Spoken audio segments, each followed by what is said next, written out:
Em novembro de 2002 até abril de 2003, foram lançados os OVAs da saga de Hades de Cavaleiros do Zodíaco, dando finalmente sequência à série clássica de TV que foi lançada nos anos 80. Os 13 primeiros OVAs cobriam a saga do Santuário e depois outros OVAs seriam produzidos cobrindo a saga que então se passaria no inferno. A produção teve um ótimo resultado de vendas, porém, para produzir cada OVA, demorava-se muito tempo. Eles não poderiam ficar muito tempo no mercado sem nada dos Cavaleiros do Zodíaco para lançar. Então foi planejado um primeiro filme de uma trilogia que continuaria os acontecimentos da série pós-saga de Hades. Essa saga, então intitulada Saga do Céu.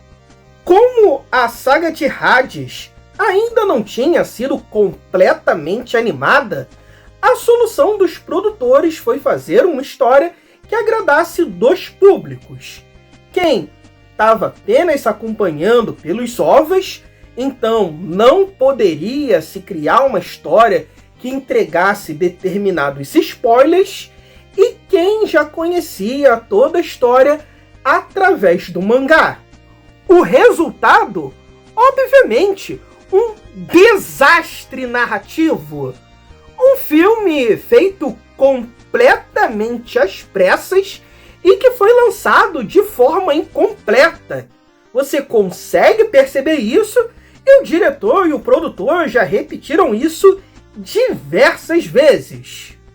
Não sabia dessa? Quer saber mais? Então acompanhe a gente logo após a vinheta.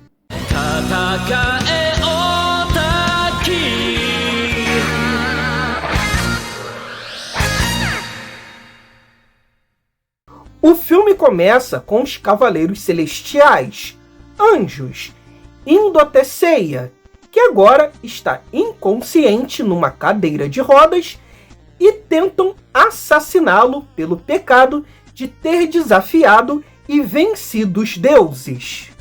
Porém, de alguma forma, Seiya, mesmo inconsciente, consegue se desviar das lanças dos anjos, sofrendo poucos ferimentos. Uma presença é sentida e toma um dos anjos, arremessa uma lança em quem estava se aproximando. Mas a lança perde força no ar com a presença da deusa Athena, que pacificamente vai em direção de Seiya para apagar as demais lanças e cuidar de seus ferimentos. Então, em uma das pouquíssimas vezes que vemos Saori realmente impondo respeito nos inimigos, que ficam incapazes de atacá-la. Mas claro que não dura muito tempo. O sol escurece e desce de lá Ártemis, a deusa da lua e irmã de Atena, que diz que Saori perdeu o direito de ser uma deusa e de ser a guardiã da terra, pois se corrompeu ao conviver com os humanos. Atena, como sempre, aceita pacificamente entregar a terra e o santuário desde que os deuses deixem em paz Seiya e os Bronze Boys que a protegeram todo esse tempo. E como a vida de um humano é muito breve perante a vida de um deus, Ártemis resolve fingir que não viu nada que os 5 bronzeados fizeram e assume o controle da Terra. Seiya, ainda inconsciente, tem pesadelos com sua luta contra Hades, e o momento que a espada do deus do inferno atravessa seu peito. Porém, o choque dessa lembrança faz com que o Cavaleiro de Pégasus desperte. Enquanto isso, em algum lugar, as almas dos Cavaleiros de Ouro estão seladas em alguma espécie de limbo. E 3 vozes de deuses misteriosos falam que as almas dos dourados devem ficar seladas e sem descanso por terem lutado contra os deuses. 2 observações aqui. A primeira é que foi nesse filme que foi estabelecido que Seiya não morreu contra Hades lá no final do mangá, e sim que Hades lhe aplicou uma maldição e lhe deixou numa cadeira de rodas. Eu sinceramente odeio essa mudança. Eu acho que Hades tinha todo o poder de matar Seiya sim, não importa se ele estava com a Kamui ou não, e não acho que o Deus do Inferno não mataria o Cavaleiro de Pégasus e sim o condenaria a ficar numa cadeira de rodas inconsciente. Eu não acho que um Deus infernal, até então o suposto Deus mais cruel, poupar a vida de um cavaleiro, sabe? Eu acho que se ele fosse dar algum tipo de punição, teria que ser algo muito maior do que isso, sabe? Eu, sinceramente, não engulo essa. Eu realmente gosto do final original de Cavaleiros do Zodíaco, do qual o autor teve a coragem de matar o protagonista sem que ele cumprisse o seu objetivo de vida, mas tendo chegado bem próximo disso e não ter conseguido derrotar o vilão final. Tudo bem, muita gente diz que o final ficou em aberto e você não sabe se ele desmaiou, se ele ficou morto e tal. Acho que era uma negação sem tamanho. Para mim, estava claro que ele tinha morrido. E eu acho isso maneiro pra caramba. E para mim, essa maldição que inventaram aqui em 2004 ferrou com a história. E o filme não deixa explicado como é que o Seiya se curou parcialmente dessa maldição. Eu consigo entender e ficou meio subentendido que quando Athena concordou em se sacrificar para dar paz aos 5 bronzeados, o Seiya meio que teve parte dessa maldição revertida. Já os Cavaleiros de Ouro estão aqui porque eles se uniram para destruir o Muro das Lamentações. Só que, como isso ainda não tinha aparecido nos OVAs, deixou aqui subentendido o que eles teriam feito. Inclusive o Xion tá aí no meio e ele não participou daquilo. Das 3 vozes que falam com os Cavaleiros de Ouro, a gente sabe que não se tratam nem da Artemis e nem do Apolo. Afinal, eles foram dublados e apareceram nesse filme. Então se tratam de outros 3 deuses que não foram revelados e com certeza nem o produtor e nem o diretor sabiam quem seriam esses 3 aqui. Só foi mesmo largado para poderem usar futuramente. E eu acho realmente um vacilo a Saori ter esquecido dos Cavaleiros de Ouro na hora de fazer a barganha. Seiya acorda no gramado e Marin o ampara. Segundo ela, eles não sabiam aonde Athena e Seiya estavam nesse tempo todo, e nem que Saori estava cuidando do Cavaleiro de Pégasus. Nosso herói sente algo estranho, mas não em si, e sim no mundo. Como se lhe faltasse algo, como se ele estivesse sido abandonado.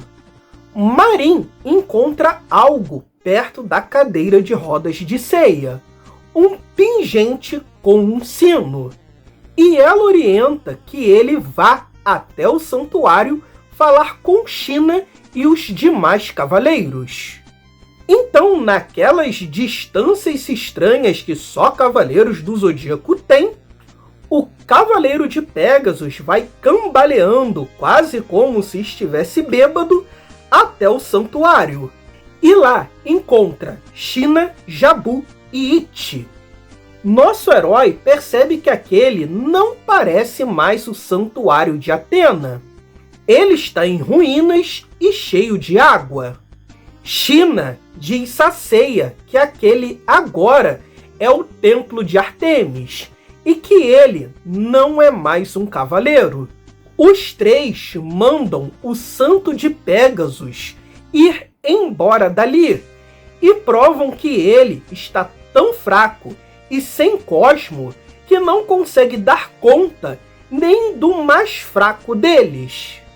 A Amazona de Prata derruba Seiya em uma gruta aonde ele encontra a armadura de Pégasus, a qual não quer se juntar ao seu corpo.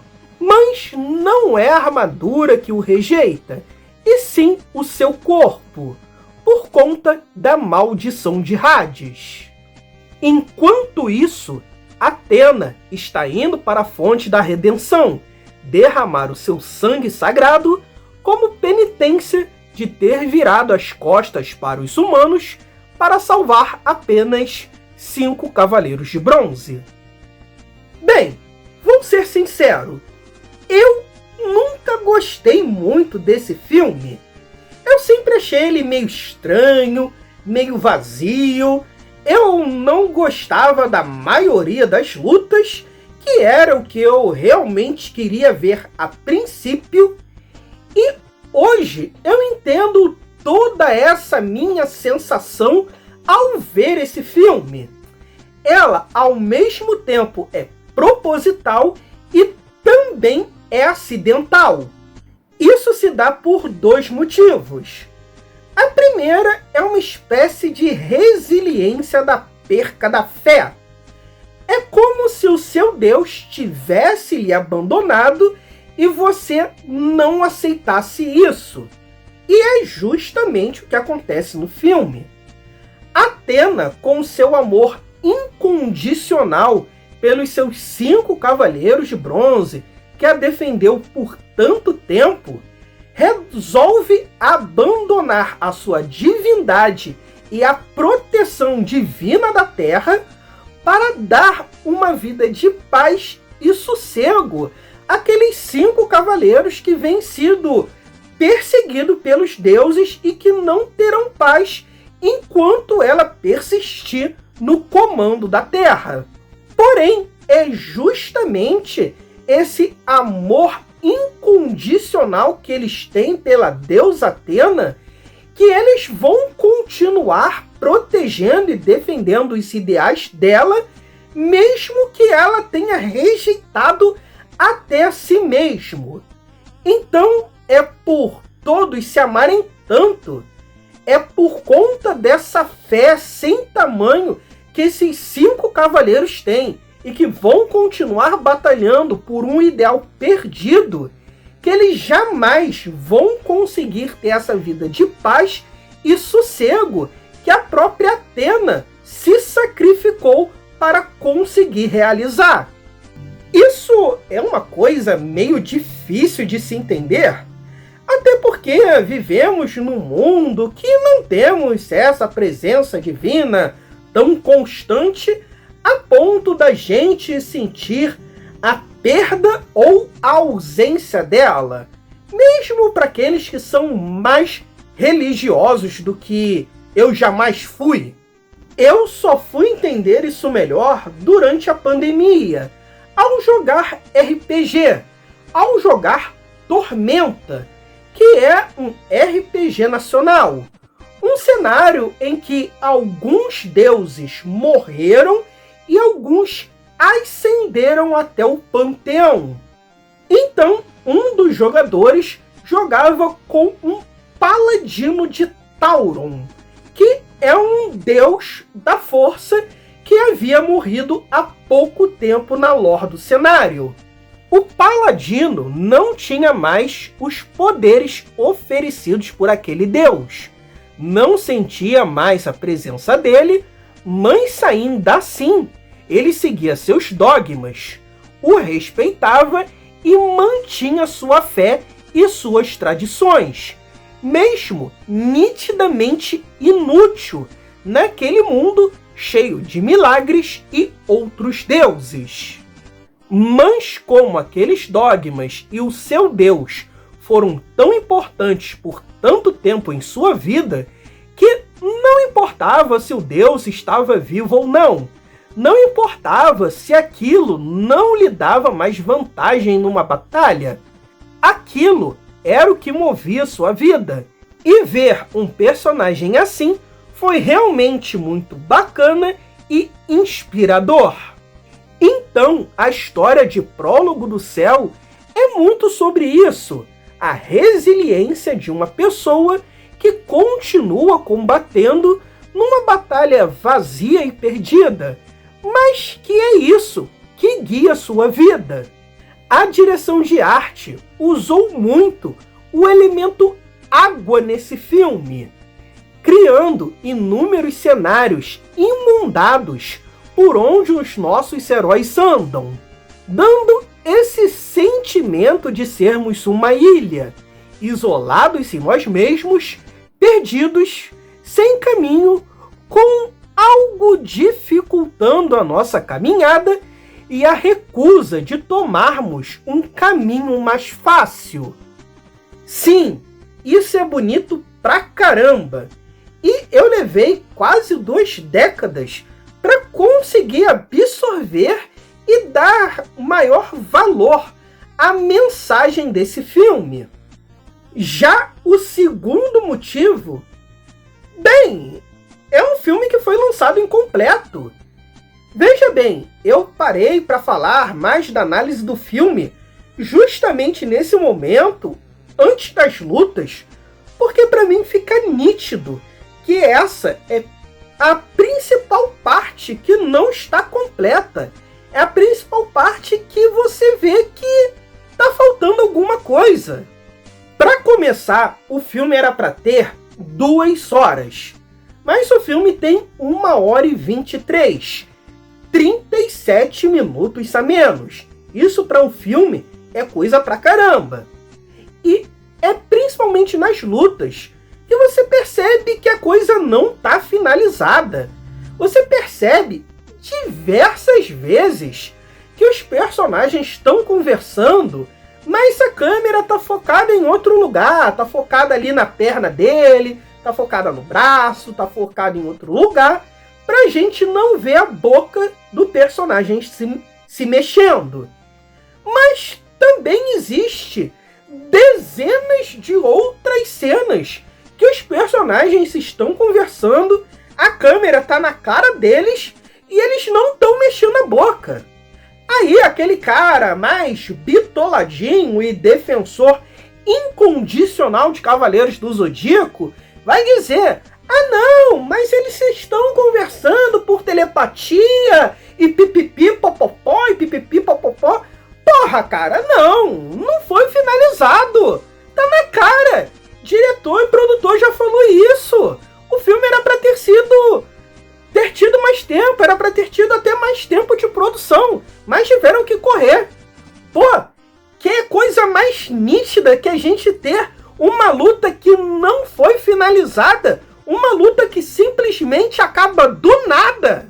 Outra prova nítida para mim são os diálogos dessas lutas.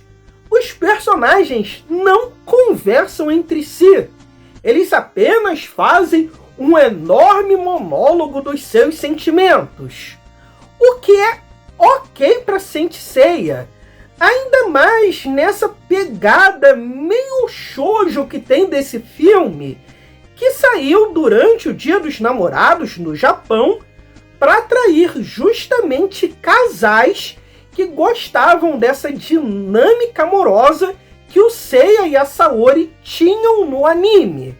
Então era para um filme ser meio shoujo com batalha e atrair casais para lá. Só que é muito monólogo de seus sentimentos, até mesmo para a franquia Saint Seiya. Cara, é tanto monólogo de sentimentos que é exagerado até para Usurpadora. A parada vai pro nível do ridículo. Para quem conhece o mínimo de uma produção de roteiro, storyboard, direção, dublagem, percebe nitidamente que essa parte não foi finalizada, que eles tiveram que agilizar. E a forma mais fácil de você agilizar é simplificando muitos diálogos, transforma tudo em você falando em sentimentos, aí você ganha tempo em escrever, ganha tempo em dublar, em animar, se precisar foca na perna e no ombro do personagem, e já era. Fica muito nítido aqui que eles não tinham que fazer, eles tinham que correr para entregar o filme no dia 14 de fevereiro de 2004. E isso sacrificou, e muito, o ritmo e toda a trama do filme. Deixou tudo muito cansativo. Para mim, esse é um filme muito difícil de se rever. Enquanto os outros 4 filmes eu conseguia rever quase todos os dias. Por favor, não pule esse vídeo. Eu tenho um filho com necessidades especiais e preciso da sua ajuda para criá-lo. Você nos ajudará comprando qualquer coisa no nosso link da Amazon, seja um gibizinho, um Funko Pop ou até mesmo uma geladeira. Também cogite ser um membro aqui do canal. Você terá um vídeo exclusivo todo mês, inclusive todos os do ano passado. Então, por favor, nos ajude. Então começa a parte que todo mundo quer ver. Porrada! E você, telespectador, vai se decepcionando muito conforme o decorrer do filme. Shun chegou no santuário antes de Seiya e dá uma de Homem-Aranha a usar suas correntes para ver o lugar de cima. O santuário está tão modificado que ele sequer o reconhece. Então aparece Teseu, um dos anjos de Ártemis.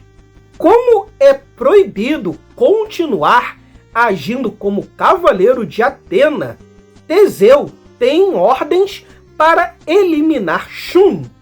O guerreiro celestial é muito superior ao cavaleiro de Andrômeda, que por questões contratuais não pode usar a sua armadura divina.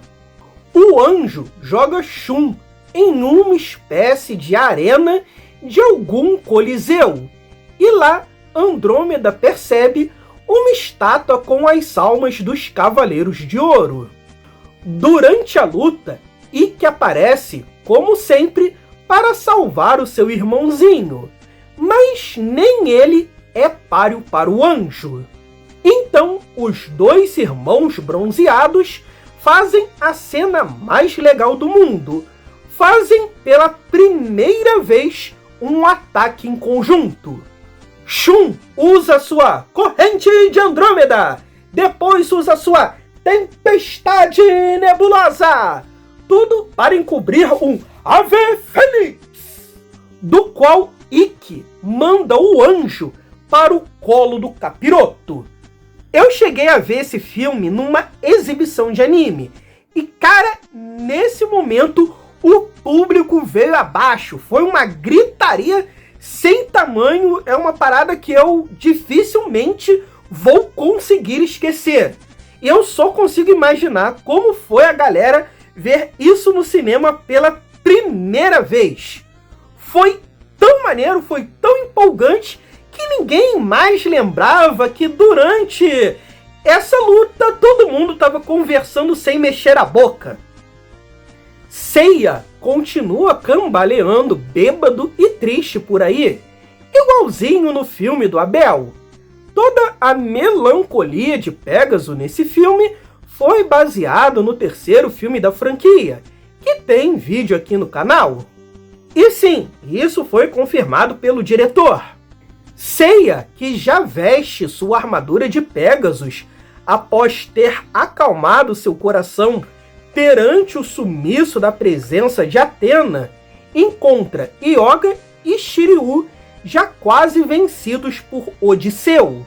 Eles também teimaram em atuar como cavaleiros de Atena, mostrando que não adianta Saori querer se sacrificar para eles terem uma vida de paz. Eles irão proteger ela até o fim.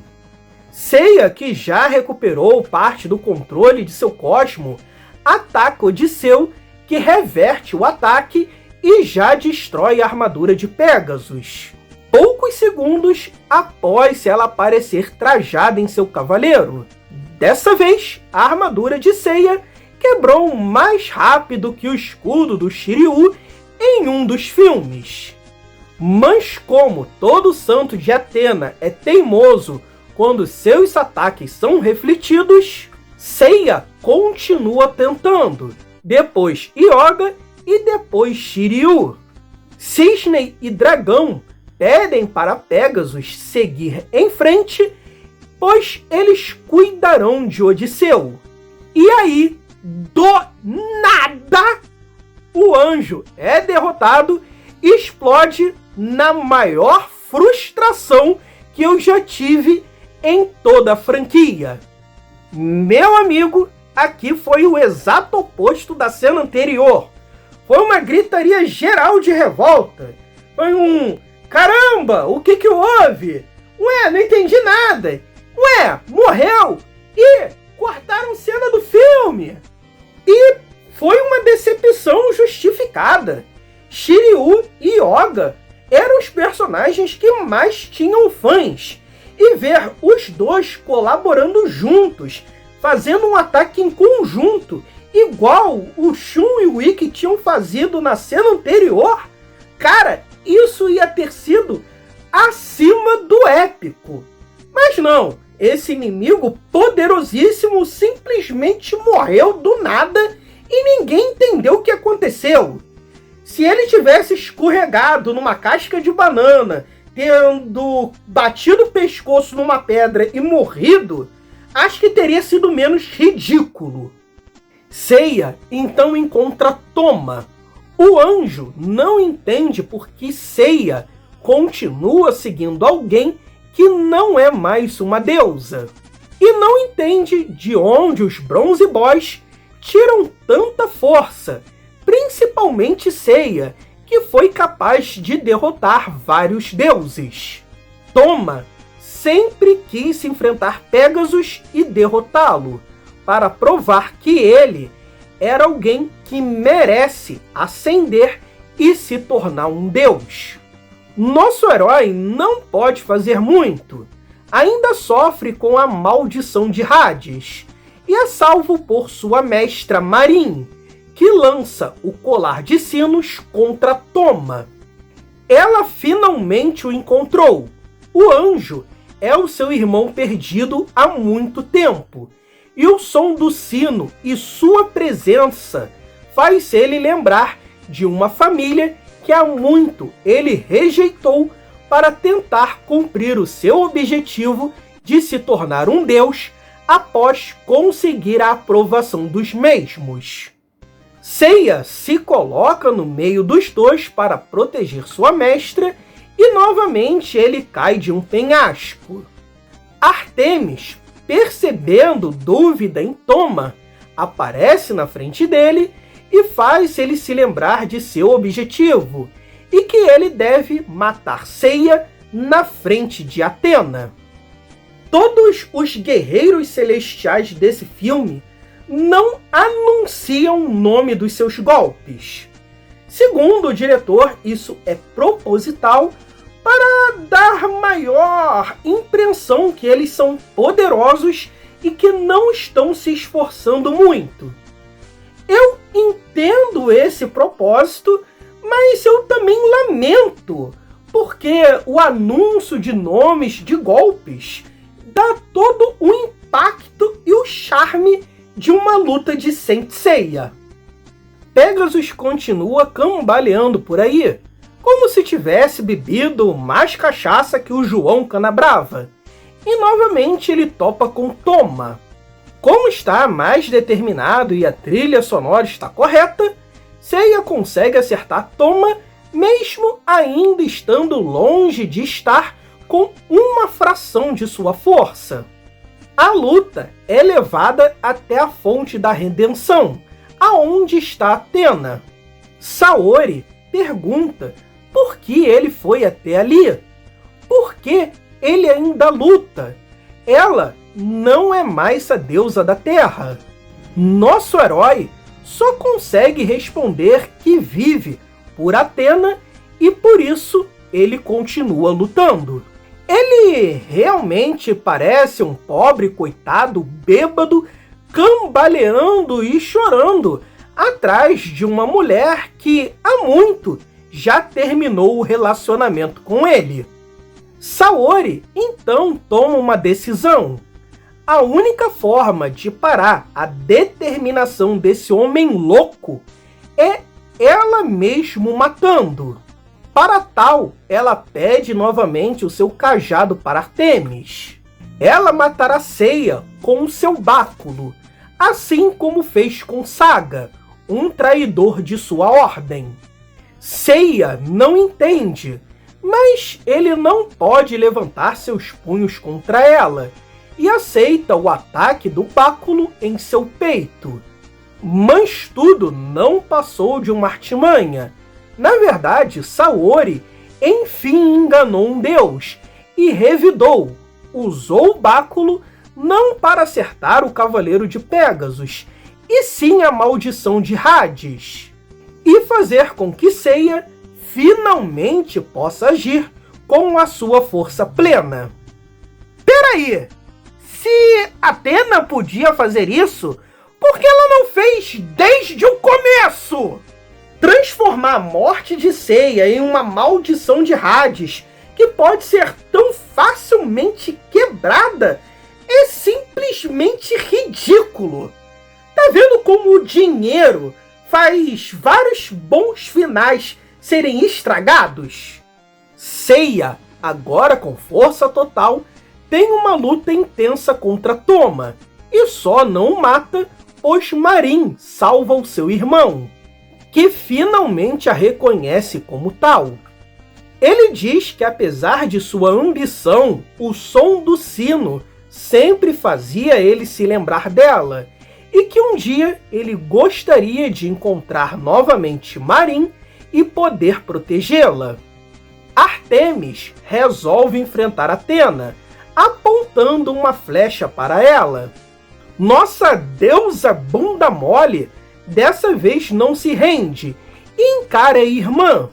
E ficam naquele diálogo de sempre, de que deuses são superiores e que humanos não são legais, blá blá blá. E quando Artemis lança a flecha, Toma entra na frente e protege Athena. Coisa que honestamente não aceito muito bem até hoje. Seiya questiona o que é um deus, que tipo de mundo eles querem tanto criar. Então ele ataca Artemis, mas ela e o seu ataque somem, e Apolo aparece. Seiya não se intimida. Ao lado de Athena, ele já derrotou Poseidon e Hades. Ao lado dela, e liberando o Cosmo, eles são quase mortais. Então, ele ataca o Deus Sol que se defende e revida com um golpe similar ao exclamação de Athena. A partir daqui, tudo fica confuso. Pégaso e Saori aparecem sem roupas em frente a Apolo, num lugar que parece uma outra dimensão. Seiya não reconhece um deus que não sente amor pelos humanos. Ele e sua deusa se unem. Nosso herói eleva seu cosmo até o infinito. E quando vai atacar, o filme simplesmente acaba, mostrando um Seiya se despedindo de Saori. Não dá para entender muito bem se eles estão sem memórias, e Pégasus fala novamente de encontrar sua irmã. Mas ele já deveria saber aonde ela está. Afinal, Marin, China e os 5 bronze buchas acharam ela no final da saga de Hades. Não pode falar disso no filme? Afinal, ainda não tinha sido animado. E após tocar o fenomenal Never Stop, do agora falecido Nobby, aparece uma rápida cena de Seiya vestindo uma nova armadura de Pegasus, ao invés da sua Kamui. Cavaleiros do Zodíaco Prólogo do Céu é o primeiro filme de uma trilogia que nunca foi produzida. O filme tem diversos problemas de narrativa, sobretudo, pois, além de ter que alterar o excelente final do mangá, ele ainda precisa criar uma história que não pode citar certas coisas que aconteceram e que ainda não tinham sido animadas, como as armaduras divinas, o Muro das Lamentações e outros pontos chaves, deixando toda a narrativa confusa, tanto para quem já sabia o que ia acontecer, tanto para quem ainda não tinha lido o mangá. É dito que o Masami Kurumada ficou tão irritado com o resultado do filme que demitiu o diretor Shigeyasu Yamauchi. E muitos dos fãs que são defensores sárdos do autor negam isso, dizem que isso nunca aconteceu, mas sinceramente eu prefiro acreditar que foi justamente o que ocorreu.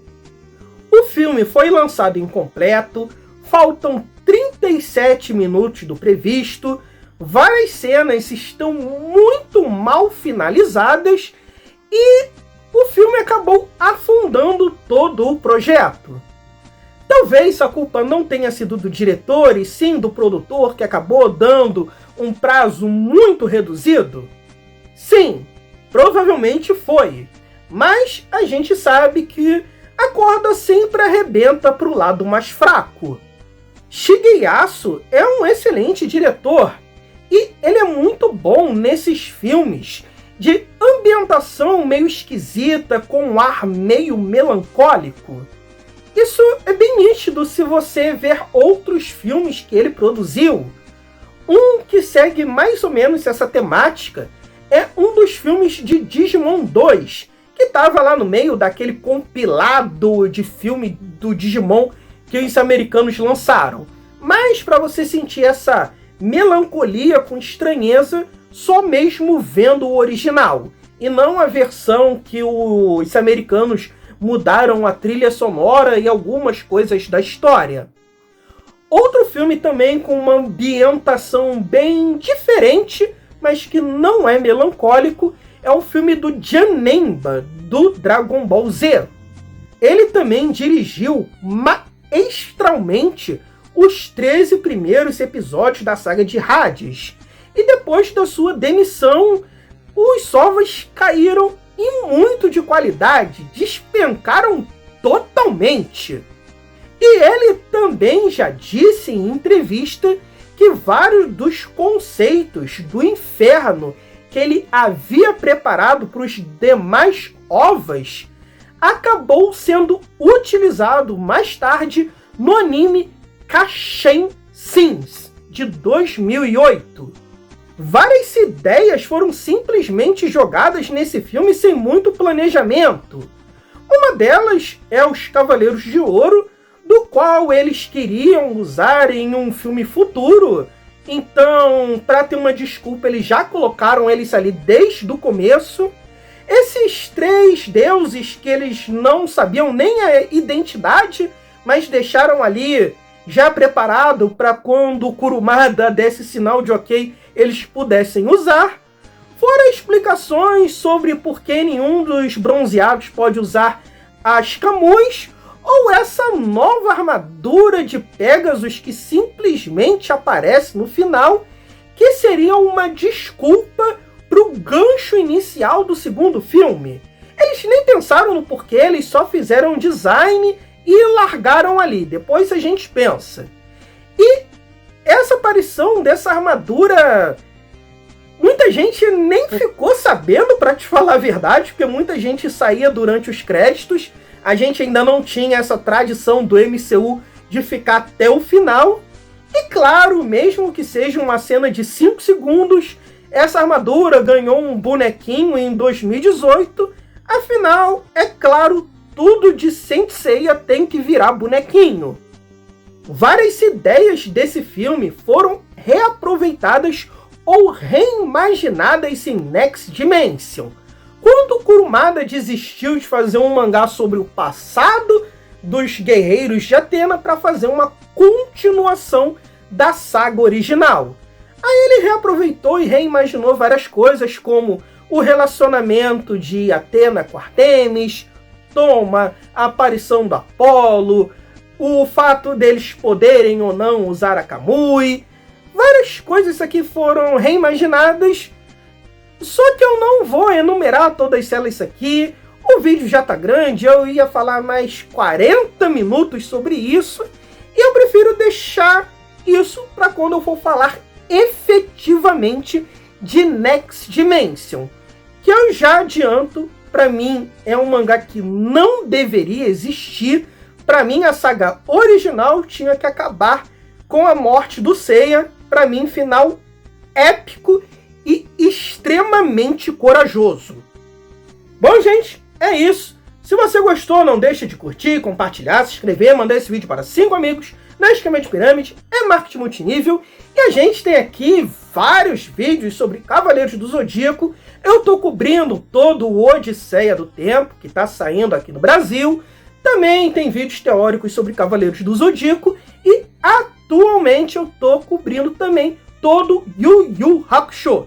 E se você gosta de Cavaleiros do Zodíaco, muito provavelmente você também era fã de Yu Yu Hakusho.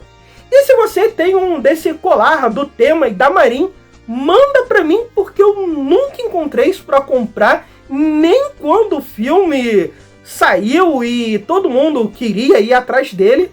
E eu sempre usei muito esse aqui de Hades, não sei se dá pra ver muito bem na câmera, e nem fan-made esse colar do Tema eu consegui encontrar. Eu já vi uma vez ou outra no AliExpress, mas tá caro pra caramba.